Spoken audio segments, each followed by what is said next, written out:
Salut toi! Aujourd'hui, avec Gali aka Jack Lingesson, on est à Rouen pour rencontrer Camille qui a ouvert récemment sa pâtisserie de spécialité américaine et française et qui travaille avec Jade et Ellie. Elle va nous montrer son univers, son parcours et surtout ses cupcakes. Et oui mon pote, allez viens, ça va être bon. Salut Camille! Salut, Ça va? ça va et toi? Oui, où est-ce qu'on est là? Alors ici on est chez Cam's Cakes, je te fais visiter. Allez! Donc en fait ici c'est un peu le temple de la gourmandise. On vend des gâteaux, donc des cupcakes, on a toutes sortes de cookies. Notre spécialité c'est les mini cupcakes Je les connais. que tu as présentés ici en vitrine. Et vous les faites tous vous-même? Alors oui, on fabrique tout ici sur place. D'ailleurs, on peut voir une partie du laboratoire juste ici sous les pieds. D'ailleurs, il y a Ellie qui est en train de travailler encore. Donc en fait, tous ces petits gâteaux sont préparés en format mini. Ils ont tous un petit cœur fondant et des parfums différents. Donc on a imaginé des pâtisseries anglo-saxonnes et on a vraiment revisité les recettes pour que ça plaise au palais des Français. Les recettes, elles ont été élaborées au fur et à mesure. Par exemple, un des petits derniers, c'est le chocolat guimauve avec l'ourson. J'avais vraiment envie d'insérer le chocolat, le petit ourson chocolat parce que c'est quelque chose qui, je trouve, est très gourmand, rappelle l'enfance. Et donc on a réfléchi à comment on pouvait l'intégrer dans un cupcake. Donc par exemple, ici on a un gâteau chocolat avec un cœur de ganache chocolat au lait, une meringue fondante et une petite coque croquante au chocolat. L'idée c'était justement de revisiter la tarte au citron. Avec un cake au citron, on a un cœur de lemon curd, donc comme la crème que l'on trouve en fait dans les tartes au citron. Et on a fait dessus une meringue italienne.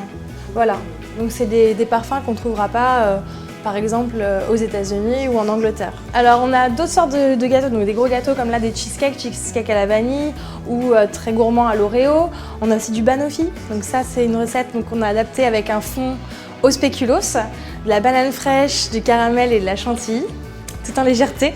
Bah oui.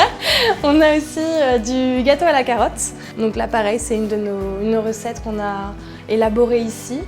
L'idée c'était, et c'est toujours d'ailleurs, de réfléchir à des nouvelles recettes. On fait des tests au labo et dès que ça nous plaît à nous, on les met en vente. Ce qui est décoration, en fait, c'est un mélange entre des choses un peu modernes et puis des objets chinés.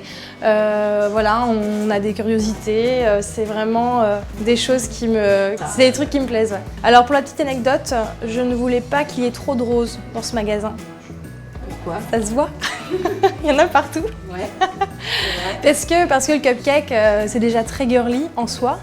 Et j'avais envie que tout le monde puisse rentrer dans ce magasin sans se dire c'est pas fait pour moi, c'est très rose, c'est très fifi. Non, l'idée c'est que chez Cam's Cakes, c'est pas fifi et tout le monde peut rentrer. L'idée c'était d'avoir un lieu où tout le monde se sente bien. Alors effectivement, c'est pas très grand. On a essayé de pousser les murs, ça fonctionne pas. On aurait préféré avoir des sièges hyper confortables à l'intérieur, mais on a un grand manche debout où on peut s'installer. L'idée, c'est vraiment d'avoir un endroit convivial où on se sent bien et où en fait, nous, on est proche de nos clients. Jade a rejoint l'aventure il y a quelques mois maintenant. On travaille ensemble, elle fait plein de choses. Je t'emmène voir le labo? Allez! Allez, chez moi. Donc en fait, ici, c'est l'espace de travail où on travaille de très bonne heure le matin. On fabrique chaque matin tous nos gâteaux. Je te présente Hector. Oh, Hector. C'est notre batteur. Dernièrement, on a fait cupcake au. Oui. Et avec les idées de Camille, on a essayé plusieurs décors. Avec les idées de Camille, le talent d'Ellie surtout.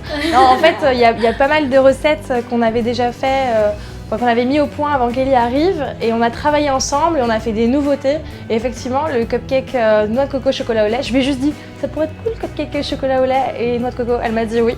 Et c'est elle qui a vraiment fait pour le coup la recette et qui a tout mis au point. Hier soir, on a réfléchi à ce qu'on allait faire comme décoration pour les cupcakes Halloween. Parce qu'on a décidé que samedi, tous nos cupcakes seraient monstrueux. Voilà, et donc on en a un qui est au beurre de cacahuète et chocolat au lait avec des M&M's. Donc hier, je me suis amusée à ouvrir mes petits paquets de M&M's et à faire de la discrimination. Oh non! Les oranges à gauche et les autres à droite. Alors Camille, comment t'en es venue à ouvrir une pâtisserie à Rouen? Alors en fait, tout ça, ça vient d'un voyage en Irlande pour un jour de l'an avec des amis où en fait j'ai goûté à mon premier cupcake. Comme plein de gens, j'avais plein d'a priori, je me disais que ça allait pas être bon et en fait il était délicieux. Et donc une amie qui était avec moi m'a offert des caissettes en papier pour que je refasse des cupcakes chez moi en me disant t'as adoré ça, tu vas nous en faire. Et ça a commencé comme ça. Donc quand je rentrais chez mes parents le week-end pendant mes études, je me suis mise à faire des cupcakes. Donc c'est vraiment devenu un hobby, une passion. Je faisais ça tous les week-ends pour m'améliorer. Et un jour, c'est une société parisienne qui m'a contactée, qui avait vu mes créations sur Internet, sur Facebook, en me disant que c'était super sympa et qu'ils étaient intéressés pour leur soirée d'inauguration. Donc je suis allée à Paris avec mes gâteaux, je leur ai fait goûter et voilà, c'était mes premiers clients. Donc à la fin de mon stage de fin d'études, je n'étais pas du tout dans ce domaine-là. J'ai fait des études avec une école de commerce et pendant mon stage de fin d'études, je travaillais dans l'événementiel et dans le domaine du luxe. C'était très chouette, hein, mais je me suis dit que c'était pas... Voilà, je ne me voyais pas évoluer spécialement dans ce milieu-là. Et ça a commencé à trotter dans ma tête l'idée de pourquoi pas ouvrir une boutique de cupcakes avec un endroit où on pourrait en fait déguster sur place tous les gâteaux, mais aussi faire de la pâtisserie sur mesure pour des particuliers ou pour des pros, comme j'avais eu cette première commande avec des cupcakes qui étaient personnalisés et avec un logo pour le coup. J'ai vraiment décidé de lancer ce projet-là donc après mon stage de fin d'études, où j'ai eu une proposition d'un job en fait, qui était plutôt intéressant et où j'avais déjà commencé vraiment à réfléchir à ce projet-là en me disant est-ce que j'accepte ce boulot ou est-ce que je pars je fonce tête baissée vers mon projet. Et donc je me suis dit que c'était une opportunité, je suis jeune, j'ai pas d'enfant, j'ai que moi à m'occuper. Donc j'ai décidé de reprendre un CAP pâtissier. Voilà, que j'ai commencé, j'ai fait ça à une formation CAP à l'INBP à Rouen. J'ai fait donc cette formation CAP pendant 6 mois, qui est une formation pour adultes en reconversion, qui m'a permis vraiment d'acquérir les bases de la pâtisserie. Et à côté de ça, j'ai monté mon business plan pour pouvoir aller voir les banquiers pour les financements. Et ensuite, j'ai trouvé donc le local dans lequel vous êtes aujourd'hui. S'en est suivi une longue traversée de travaux avant de pouvoir ouvrir. Est-ce qu'il y a eu des moments dans toutes ces démarches d'ouverture, de préparation, où tu as cru que tu allais vraiment jeter l'éponge et où ça t'a semblé insurmontable? Alors, jeter l'éponge, non, jamais. Jamais parce que ça se passe bien, dans le sens où le commerce fonctionnait, les gens étaient enthousiastes et j'avais des clients tous les jours. Donc de ce point de vue-là, non. Par contre, il y a des choses, oui, qui m'ont semblé insurmontables. J'ai eu une petite période où j'ai été très très fatiguée.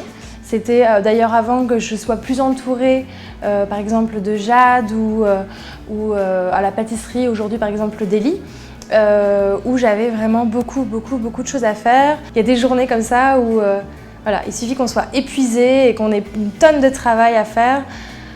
C'est dur. Mais bon, j'ai toujours été super entourée, donc je pense que c'est ce qui m'a permis vraiment de ne pas craquer ou en tout cas de craquer de façon, on va dire, succincte. Si je devais donner un conseil, ça serait d'être très bien entourée.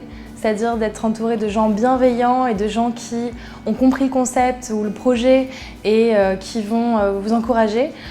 Dans mon cas, c'était mon papa qui, dans les périodes de doute, parce qu'on en a toujours, m'a toujours poussée et motivée. Et quand je lui disais mais et si ça fonctionne pas, et si je n'y arrive pas, il me disait il n'y a pas de raison, tu vas travailler dur, ça va fonctionner.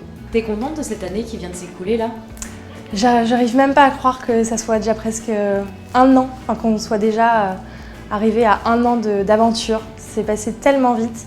Je sais pas, ça n'aurait pas pu mieux se passer. C'était très éprouvant.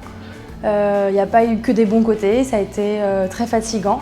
Mais aujourd'hui, je suis ravie, heureuse, je suis très bien entourée, j'ai une super équipe.